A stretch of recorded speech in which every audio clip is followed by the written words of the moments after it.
তদ্রূপ আমরা গোবিন্দ তার অন্তর ধ্যান করেছেন। এখন আলো আমরা পাবো কোথায়? মুখ্য 6টি বিষয়ের মধ্যে একটি বিষয়, আলো কোথায়? প্রশ্নের উত্তর এলো যে আলো এই আমার ভাগবত। এই ভাগবতকে দর্শন করা আর আমার শ্রী গোবিন্দকে দর্শন করা একই বিষয়। গোবিন্দকে ভালোবাসলে যেমন গোবিন্দর মনে কি আছে সেটি বোঝা যায়, গোবিন্দ সুখে আছে না গোবিন্দ কষ্টে আছে তা যেমন বোঝা যায়, তদ্রূপ যদি একবার গোবিন্দের হয়ে যাওয়া যায়, গোবিন্দ বুঝতে পারে তার ভক্ত কেমন আছে, তার ভক্ত কি ভালো আছে, তার ভক্ত কি কষ্টে আছে, তিনিও বুঝতে পারেন। এর জন্য বললেন ভাগবত আস্বাদন করো। কিন্তু ভাগবত আস্বাদন করার আগে তুমি গীতাকে আত্মস্থ করো, গীতাকে জীবন আদর্শ করো। ওই লাল কাপড়ের ভিতরে পেঁচিয়ে রেখো না, গীতাকে আত্মস্থ করো এবং গীতার যে গুণগুলোর কথা বলা আছে সেই গুণের কথা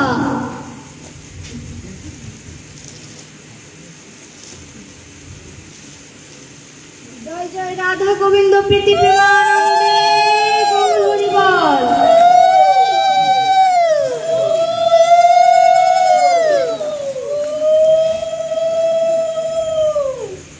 বস্ত্র দান করেছি যে মনোবাসনা নিয়ে, সে মনোবাসনা যেন পূর্ণ হয়। এই যে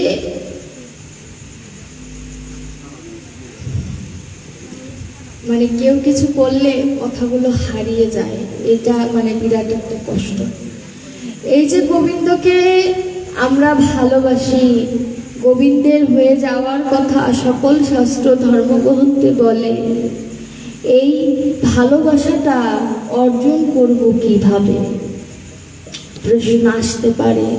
আমার হৃদয়ের মধ্যে কপটতা, গোবিন্দ বললেন কপটতার মধ্য নিয়েও যদি কোনো ভক্ত আমাকে ডাকে, সেই ডাকে আমি সাড়া দিই। আমরা তরুণীর কথা সবাই জানি না। আজকে যেহেতু রামনবমী, ভগবান রামচন্দ্রের কথা কিছু স্মরণ না করলেই নয়। এই তরুণেই কিন্তু শ্রীকৃষ্ণ লীলায় সুবল হয়ে এসেছেন। তরুণী কি ছিলেন? রাক্ষস কুলে জন্ম হলেও তরুণী ছিল ভক্ত। আচ্ছা, ভক্ত হলেন কি করে? তরুণীর মা ছিল ভক্ত, সুতরাং ভক্ত গর্ভে একজন ভক্ত সন্তানই হবে। মা সাধনা যদি না করা যায়, মা সন্তানের ভূমিষ্ঠ করতেই পারে, কিন্তু সব সন্তান কিন্তু মানুষ হয় না, সব সন্তান কিন্তু ভক্ত হয় না। তরুণীর মতো সন্তানকে গর্ভে ধারণ করার মতো ভাগ্য লাভ করেছিলেন তার মা। যখন সকলের একে একে হত্যা হয়ে যায়, বিভীষণ তো রামচন্দ্রের দিকে ছিলেন। তরুণী রাবণের কাছে গিয়ে বললেন এবার আমি যুদ্ধে যাব। তরুণীর বয়সটা অনেক অল্প। তরুণী তারপরও সাহসী হয়ে বললেন আমি যুদ্ধে যাব। তার মা তাকে সাজিয়ে দিচ্ছেন। কেমন করে সাজিয়ে দিলেন? এমন মা ভক্তিমতী না হলে কি গোবিন্দ তাকে রামচন্দ্র হয়ে কৃপা করে? সাজিয়ে দিলেন গায়ে সকল জায়গায় শ্রীরাম শ্রীরাম শ্রীরাম লিখে দিলেন। সে যেন যুদ্ধে যাচ্ছে না, সে যেন সাধনা করতে যাচ্ছে। তাকে দেখে এমন মনে হলো। তরুণী সেই নামাবলী গায়ে দিয়ে সারা অঙ্গে রাম রাম লেখে এবং মুখে রাম রাম জপ করতে করতে বের হয়ে এলেন যুদ্ধ করতে। যুদ্ধে তিনি পরাজয় করতে লাগলেন রামচন্দ্রের সবাইকে, পক্ষের সবাইকে। বিভীষণকে জিজ্ঞাসা করলেন শ্রীরামচন্দ্র যে বিভীষণ তুমি কি ওই পুত্রকে চেনো? বিভীষণকে আমরা সবাই বলি ঘরের শত্রু বিভীষণ। কেন বলি? যে বিভীষণ যদি না বলতো রাবণের মৃত্যু কিন্তু হতো না। কিন্তু এটাও একটি কথা, যদি বিভীষণ না বলতো লঙ্কাপুরী কিন্তু উদ্ধারও হতো না। সকল কিছুর পেছনে একটি কারণ থাকে, কোনো কারণ ছাড়া গোবিন্দ কিছু করে না। যখন বিভীষণ বললেন ওই পুত্রকে চিনি না, কেন বললেন? যাতে তার পুত্র শ্রীরামচন্দ্রের স্পর্শ পেয়ে যেন তার মানব জন্ম উদ্ধার হয়ে যায়। শ্রীরামচন্দ্র তরুণীর দিকে তীর নিক্ষেপ করতে লাগলেন।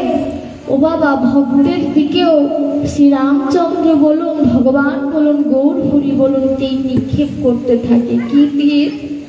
মায়া নামের তীর, কষ্ট নামের তীর, মোহ বাসনা নামের তীর, কত তীরই না বিদ্ধ করতে থাকে। যখন কোনো তীরে কাজ না করে, শেষ তীর মারে নিজের আত্মীয় স্বজন পরিবর্গকে নিয়ে, বোঝানোর জন্য যে কেউ কার নয়, এখনো সময় আছে, একবার কৃষ্ণ বলো, একবার রাম নাম স্মরণ করো। তরুণীর মতো ভগবান এই জগতে ভক্তদেরও তীর নিক্ষেপ করে। দেখলেন কোনো তীরে তরুণীর কোনো ক্ষতি হচ্ছে না।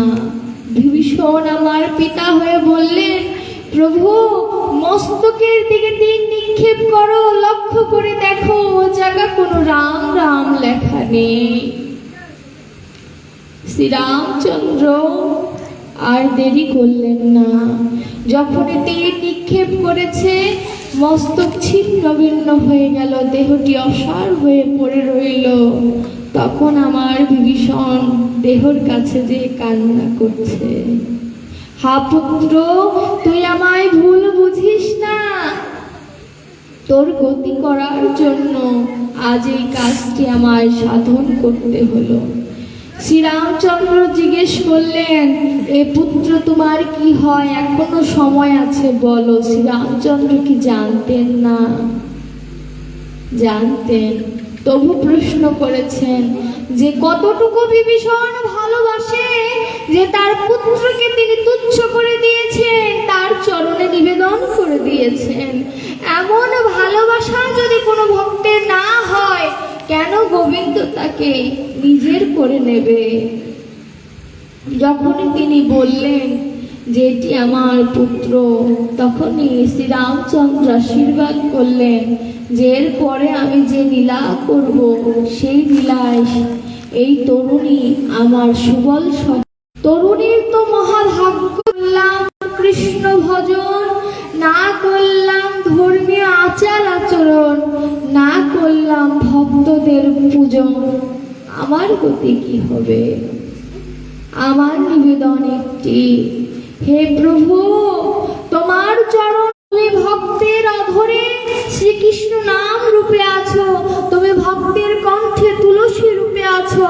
যেমন মানব দেহ রক্ত মাংসে গড়া হয়, একটি ভক্তের দেহ ভক্তি অনুরাগী করা হয়। সুতরাং এই অধমকে একটু কৃপা করো, আরেকটি সুযোগ দিও, যেন আমি এবারে ভক্ত সঙ্গ করে তোমার কৃষ্ণ নাম করতে পারি। ভক্তের চরণেও আমার নিবেদন, হে ভক্তগণ, তোমরা যখন পার হয়ে যাবে, গোবিন্দ যখন তোমাদের পার করে নিয়ে যাবে, এই অধমকে ঘাটে ফেলে যেও না।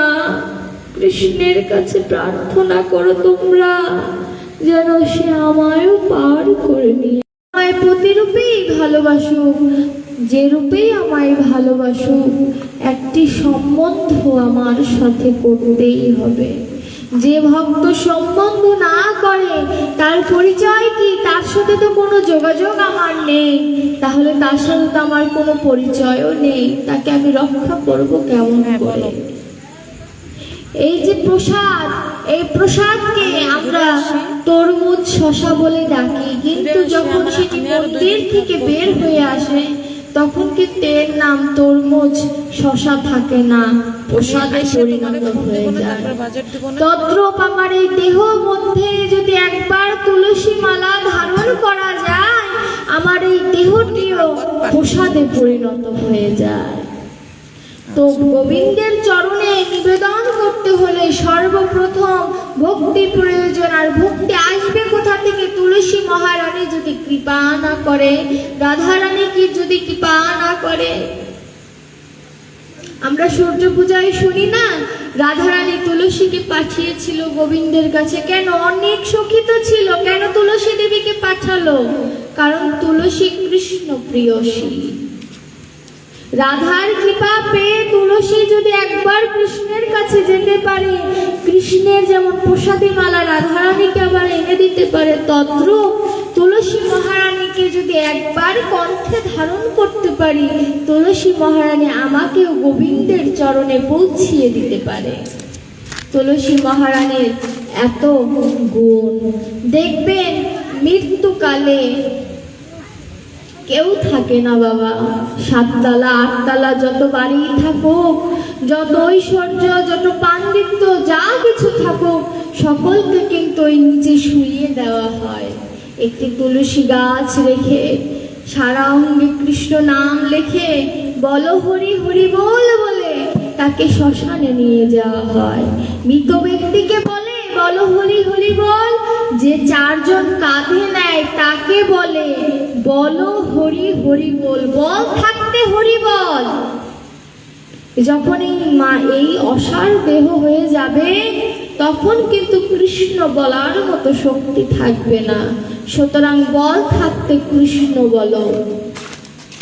কৃষ্ণ নাম যদি একবার বলতে পারো, শেষের দিনে যখন কেউ থাকবে না, তখন আমার তুলসী মহারানী তোমার জন্য গোবিন্দের কাছে কাঁদবে, হে প্রভু এই অধমকে তুমি কৃপা করো, না হলে তোমার পতিত পাবন নাম মিথ্যে হয়ে যাবে। আর কেউ কিন্তু কাঁদবে না এই মানব জগতে। যে যাই কাঁদুক, কেউ হা পুত্র বলে কাঁদবে, কেউ স্বামী বলে কাঁদবে, কিন্তু কজন আছে যে গোবিন্দ তুমি তাকে তার চরণ লাভ করিও, এ কথাটি অন্তর থেকে কজন বলে? কিন্তু আমার তুলসী মহারানী তার জন্য কাঁদে। কেন কাঁদে? কারণ শেষের দিনে সে ছাড়া কাঁদার কেউ নেই। দেখবেন শ্মশানে ধর্ম অর্থ কাম মোক্ষ নামে 4টি খুঁটি দেওয়া হয়। খুঁটির মাঝখানে কলসি দেওয়া হয়। কলসিটি হচ্ছে আমার এই দেহ, আর দেহের জল দেওয়া হয় আমার এই দেহের মধ্যেও একটি কলসি আর একটি মানব দেহ। ওটি তৈরিতেও 5টি জিনিসের প্রয়োজন, আমার দেহটিও তাই। পঞ্চভূতের তৈরি কলসি, আমার দেহ কলসিও পঞ্চভূতের তৈরি। আর ওই ঘটের যে ঘটাকাশ, অর্থাৎ যতটুকু ফাঁকা থাকে সেটুকু হচ্ছে বিশ্ব ব্রহ্মাণ্ডের আকাশ। দেখবেন যে ছেলে মুখাগ্নি করে, সে ছেলে কলসি নিয়ে এখানে নিয়ে কাঁধে নিয়ে চতুর্দিকে ঘোরে, আর কেউ একজন পিছন থেকে বাড়ি দিয়ে সে ছিদ্র করে দেয়, এবং একটি সময় কলসিটা পেছন দিকে ফেলে দিয়ে বলা হয় ওদিকে তাকিও না, ওদিকে তাকালে অমঙ্গল হবে। সারা জীবন সংসারের জন্য এত কিছু করলে শেষ পর্যন্ত উত্তর এলো ওদিকে তাকিও না, ওদিকে তাকালে অমঙ্গল হবে। ওই কলসিটিকে যে পিছন থেকে বাড়ি দেওয়া হলো কেন? মৃত্যু কখনো কাউকে জানিয়ে আসে না যে সে কখন আসবে, কিভাবে, কি রূপে আসবে। সুতরাং সদা সাবধান হও, সাবধানতা অবলম্বন করো, কৃষ্ণ নাম মুখে আনো। গীতাই বলেছে তুমি যে চিন্তা করতে করতে তোমার মৃত্যু হবে, তুমি সেই রূপেই জন্মগ্রহণ করবে। এমনও তো হতে পারে আপনি কৃষ্ণের সখা রূপ চিন্তা করে আপনার মৃত্যু হলো, পরের জন্মে যদি গোবিন্দ আসেন লীলা করতে, আপনাকে সখা বানিয়েই আনলেন। গোবিন্দ কাউকে করুণা করতে কৃপণতা করে না, কিন্তু আমার মতো অধম কৃপণতা করি। কি কৃপণতা করি? গোবিন্দকে ভক্তি দিতে চাই না, তো গোবিন্দ আমায় পেন দেবে কেমন করে? গোবিন্দ যে সকলের হয়